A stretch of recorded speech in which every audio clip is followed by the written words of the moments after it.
हाँ देखिए, श्री नीतीश कुमार जी के नेतृत्व में जो महागठबंधन की सरकार बनी है, जिसमें कई दल इसके घटक दल के रूप में हैं और भारतीय राष्ट्रीय कांग्रेस भी इसके घटक दल के रूप में है, लेकिन उन्होंने उनके वरिष्ठ नेता श्री गुलाम नबी आज़ाद ने कहा है कि कांग्रेस की हिस्सेदारी बिहार के मंत्रिमंडल में काफ़ी कम है। तो जब कांग्रेस के राष्ट्रीय नेता जब इस तरह की बातें करने लगे हैं, जबकि अभी मुश्किल से एक सप्ताह भी इस मंत्रिमंडल का नहीं हुआ है, तो आप समझ सकते हैं कि घटक दलों में आपस में कितना तनाव और खींचतान है। और इतना ही नहीं, कांग्रेस के बिहार के जो वरिष्ठ नेता हैं श्री मदन मोहन झा जी, तो उन्होंने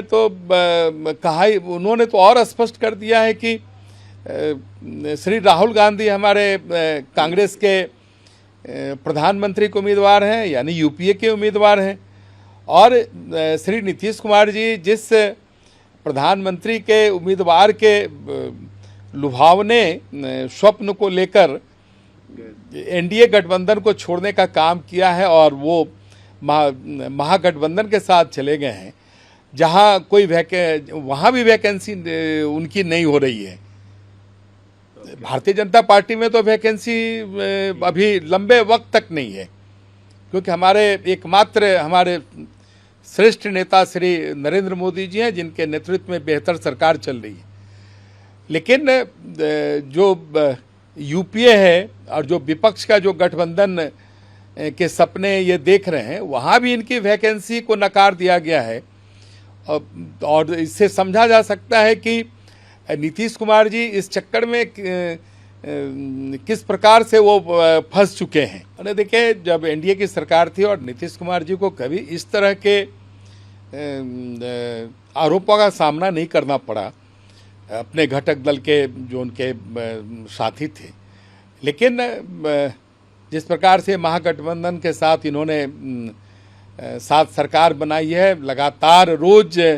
इस तरह के आरोपों का सामना करना पड़ रहा है और इनके दल के अंदर भी आपस में काफ़ी खींचतान है। आप समझ सकते हैं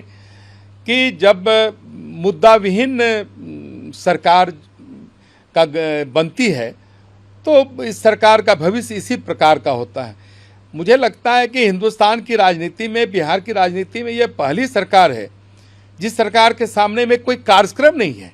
या गठबंधन की सरकारें बनती है तो उनके सामने न्यूनतम कार्यक्रम बनता है, उस कार्यक्रम को लेकर ये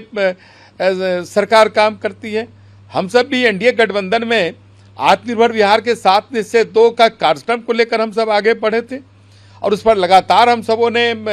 कई कार्यक्रमों को कार्य रूप देने का काम किया। और जब मुद्दा विहीन सरकार बनेगी तो स्वाभाविक है कि बिहार विकास की ओर नहीं जाकर बिहार विनाश की ओर बढ़ चला है। और एक चीज़ तो मैं बता दूं, जिस मुद्दे को लेकर श्री नीतीश कुमार जी 2005 में एनडीए की सरकार उनके नेतृत्व में बनी और बिहार विकास के पटरी पर बढ़ा, तो यहाँ तो मछली और दूध एक साथ मिल गए हैं, तो विकार तो होना ही है। जब तो अलग अलग ऐसी धाराएं जिसकी सोच अलग है, जिसके मुद्दे अलग हैं, जो अलग अलग मुद्दों पर दोनों ने अलग अलग अपने रास्ते तय किए हैं, जब इस तरह की सरकारें, इस तरह के राजनीतिक दल जब आपस के व्यक्तिगत हितों के कारण जब एक प्लेटफॉर्म पर आ जाएं, तो जान लीजिए ये तो दूध और मछली का मिलना हो गया, तो उसका जो विकार है वो धीरे धीरे उसका प्रगटीकरण होना प्रारंभ हो गया है। देखिए, माले इस पूरे गठबंधन का एक महत्वपूर्ण साथी है, उसकी 12 संख्या है,